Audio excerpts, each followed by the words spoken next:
श्री गुरुदेव दत्त। किसी ने पूछा है कि how to come India, there is no housing and no opportunity, no job. यहाँ पे 150 करोड़ आबादी रह रही है। भारत इंडिया विश्व की थर्ड इकोनॉमी बनने जा रही है। इतना बिजनेस है, पूरी दुनिया भारत के साथ बिजनेस करने और करार करने के लिए रेडी है, तो आपको ही कुछ नहीं मिल रहा है। समझ में आता है? बता रहा हूं, 150 करोड़ की आबादी क्या ऐसे ही जीती है? इतने शहर भी विकसित है, इतने गांव विकसित है, हर प्रकार का धंधा, व्यापार, बिजनेस, खेतीबाड़ी, बहुत कुछ है, तो आपको क्यों नहीं मिल रही? It's your lookout. अदरवाइज ये भारत को, इस राष्ट्र को कम मत आती। भौतिकता दुनिया में होगी,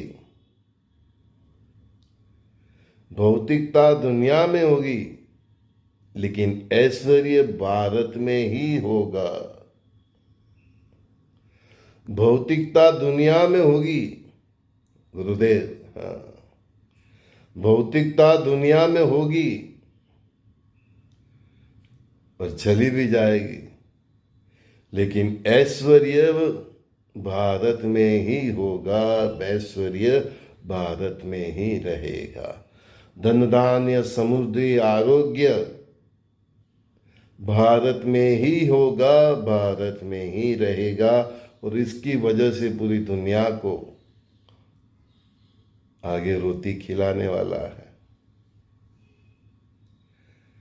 अपॉर्चुनिटी आपको खुद ढूंढनी है, परिस्थिति के हिसाब से आपको खुद बदलना है। आप 2-4 आदमी के लिए ये 150 करोड़ की आबादी वाले देश बदल जाए, ऐसी उम्मीद मत रखो। आपकी गरज होगी तो आएंगे, आपकी परिस्थिति ऐसी बनेगी कि आपको आना ही पड़ेगा। आप इस राष्ट्र को छोड़ के गए हो, जो भी आपकी मजबूरी हो, आप अपने आर्थिक वैभव और अपने जीवन शैली को बेहतर बनाने के लिए गए हो। कुछ लोग ऐसे भी है कि जिनको यहाँ चांस नहीं मिल रहा है, तो अपने मजबूरी में गए हो। लेकिन क्या ये पूरी 150 करोड़ की आबादी यही मजबूरी से जी रही है? वो भी तो गलत है। हाँ, यहाँ असमानता है, गरीबाई भी बहुत है, मध्यम वर्ग के भी बहुत है असमानता है, इसकी ना नहीं बोलता, लेकिन असमानता ही संसार है।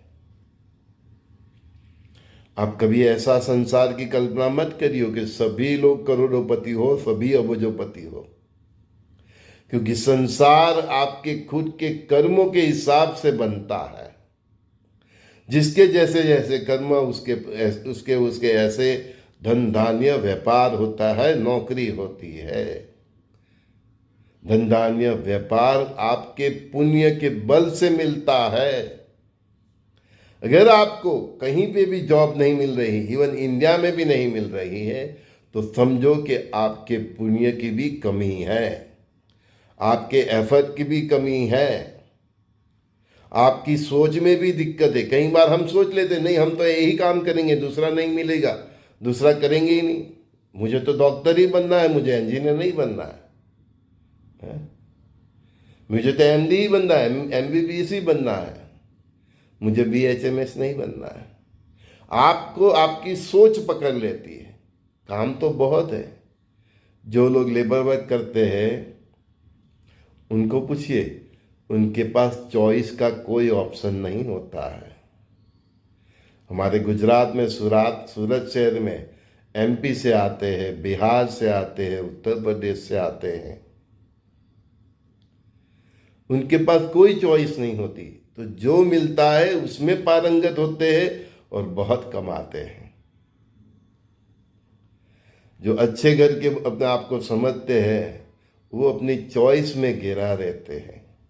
मैं ऐसा काम नहीं करूँगा, मैं ये नहीं करूँगा, मैं क्लार्क नहीं बनूंगा, मैं प्यून नहीं बनूंगा, मैं वॉचमैन भी नहीं बनूंगा, मैं कोई कारपेंटर भी नहीं बनूंगा, मैं इलेक्ट्रिशियन भी नहीं बनूंगा, मैं बंगाल वाला भी नहीं बनूंगा, मैं पत्ती वाला भी नहीं बनूंगा, मैं दाना चना वाला भी नहीं बनूंगा, मैं खमन नहीं बेचूंगा, मैं इदरा नहीं बेचूंगा।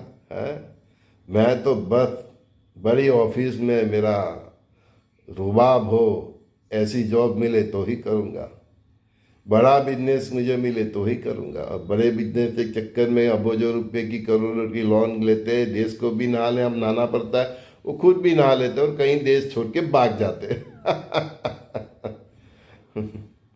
जो परिस्थिति में जो काम मिले वो करोगे तो इंडिया में काम की कोई कमी नहीं।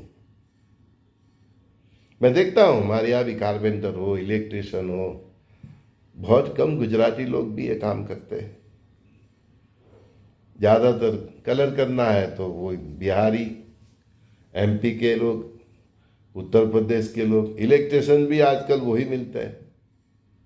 टेक्निकल काम हो तो एक खास वर्ग के लिए हमारे मुस्लिम भाई है वो सबसे ज़्यादा। तो कहीं समाज में हम देखते हैं ये हिंदू सनातनी है, उसमें कुछ जो भी है, कुछ राज्य के कुछ स्टेट के लोगों में बस चॉइस बहुत है।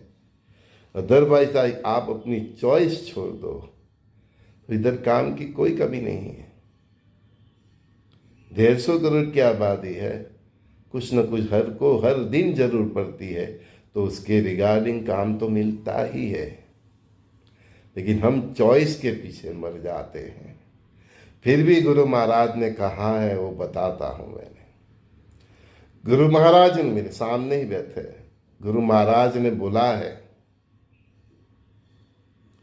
कि हमने उन जैसे बच्चों के लिए चावल की व्यवस्था की है, और मैं तो उनके रिश्तेदारों को बोलता हूं कि उनके लिए मकान की भी व्यवस्था करें। अगर उन्होंने आपकी बात ना सुनी, उन्होंने हमारे ऋषि मुनियों की बात ना सुनी, उनकी चेतावनी ना सुनी, तो आप एक कमरा कम से कम उनके लिए रखिए। कई लोग पूछते हैं मुझे कि सर हम तो इंडिया छोड़ के आए, तो मतलब ये वापस इंडिया जाना पड़ा तो हम उस माहौल में सेट हो जाएंगे, लेकिन हमारे बच्चे तो यहाँ जन्म लिया है, यहीं की पैदाश है, यहीं के सब वेदर में जो है बस उधर का ही संस्कार है, तो कैसे सेट होंगे। माथे पर जब तलवार लटकती हो ना भैया सिर पे, आदमी हर परिस्थिति में जीना सीख जाता है। संघर्ष बहुत बड़ी आदत आपकी चेंज कर देता है। तो वक्त ऐसा आएगा कि आपके बच्चे भी आपको बोलेंगे मामा डैड हम इंडिया चलते हैं। आपके बच्चे स्वयं बोलेंगे। माहौल और परिस्थिति ऐसी हो जाएंगी कि आपके बच्चे जो कभी इंडिया का नाम बताते तो ऐसे नाक पकड़ लेते थे, डर्टी डर्टी है, तो वही धरती इंडिया जो आप समझते हैं, वही धरती इंडिया पूरे विश्व का ब्यूटी संभालेगा। वही इंडिया पूरे विश्व को रोटी खिलाएगा। वही इंडिया के पास आपको धन धान्य समुद्री आरोग्य और आयुष्य के लिए भी आना पड़ेगा, क्योंकि उधर रहे तो भस्म, इधर रहे तो बच गए, है ना। तो धन धान्य समुद्री आरोग्य और आयुष्य के लिए भी वही इंडिया पे पास आपको आना ही पड़ेगा। बोलते हैं न बाय हुक बाय कुक। परिस्थिति के साथ आपको तालमेल करना ही पड़ेगा। जब इंडिया पाकिस्तान का बंटवारा हुआ था 1947 हमारे स्वतंत्रता तक के टाइम में, तो कई इंडियंस पाकिस्तान में जो हिंदू थे सब आए थे, उसमें से कई सिंधी समाज और ये सब थे। तो उन्होंने अपने आप को ये परिस्थिति के हिसाब से ढाल दिया और आज बड़े बड़े बिजनेसमैन हैं। सरकार ने उनको जमीन भी दी, कुछ नहीं था, रहने के लिए मकान भी दिया बना के। आप गुजरात में देखो, वो लोग सबसे ज़्यादा आगे है बिजनेस में। बिजनेस उनकी नाक के पे चलता है ना। पारसी को देख लो, यहीं ईरान से आए, और क्या बोला उन्होंने कि जैसे दूध में शक्कर मिल जाती है वैसे हम मिल जाएंगे। और आप तो इसी राष्ट्र की पैदाश हो और आपको इतनी टेंशन है। जब पारसी लोग सेट हो गए, ईरान से आए, यहीं अभी जो बहुत बवाल चल रहा है ना, वो सेट हो गए। 1947 में आज़ादी के दाम जो तो वहाँ रह रहे थे, पाकिस्तान जो हमारा हिस्सा था, वहाँ से जो हिंदू आए वो सेट हो गए, करोड़पति अबजपति बन गए। तो आप भी तो वही हिंदू हो, सोच लो। पारसी ईरान से आके सेट हो गए, उनमें से एक कोहिनूर रतन टाटा। आज भी हमारे यहाँ देखता हूँ पारसियों के पास करोड़ों की जमीन है। तो ईरान से हुए आए हुए पारसी सेट हो गए। भारत पाकिस्तान के बंटवारे के बाद जो हमारे हिंदू भाई माता बहन थे, वो इधर आके हाथ में लोटा लेके आए, ऐसा समझो, कुछ नहीं, खाली हाथ आए, वो सेट हो गए, करोड़पति अबजपति बन गए। तो आप तो अभी अभी गए हो कुछ सालों से या बहुत साल पहले, तो आप क्यों नहीं सेट हो सकते? आप भी तो वही ऋषियों की संतान है। आपने परिस्थिति के हिसाब से उस देश के संस्कार अपना लिए, तो शायद आप कमजोर हो गए हैं मन से, दिल से। जैसे इस धरती पे पांव रखोगे, आपके संस्कार फिर से जागरूक होगा, आपका विल पावर फिर से जागरूक होगा, और जो शक्ति की आप पूजा करते थे, राम कृष्ण शंकर हनुमान श्री गुरुदेव दत्तात्रेय भगवान चौसेठ योगिनी नव दुर्गा, इवन आप अल्लाह यीशु जिसकी भी भक्ति करते हो, मोहम्मद की, पैगंबर की, है ना, या महावीर की या बुद्ध की, वही शक्ति आपको इस धरा पे फिर से सेट करने के लिए मदद रूप होगी। बस आपको ये परिस्थिति के साथ ढालना होगा। जैसे पारसी दल गए, जब पाकिस्तान से आए हमारे हिंदू भाई बहन दल गए, उस हिसाब से आपको भी मानसिक परिस्थिति से रेडी होना पड़ेगा। और आपके बच्चे आपसे ज़्यादा स्मार्ट हो गए, वो आपसे ज़्यादा जल्दी सेट हो जाएंगे। वो छोटा होता है ना, तो वो पौधा, तो उसको जैसे घुमाओ वैसे घूम जाता है ना। बड़ा हो जाता है, उसको काटना ही पड़ता है उसकी दालें। तो बच्चे आपसे ज़्यादा और जल्दी सेट हो जाएंगे इस माहौल में। संजय दस्ती का सभी दोस्तों को बहुत बहुत प्यार।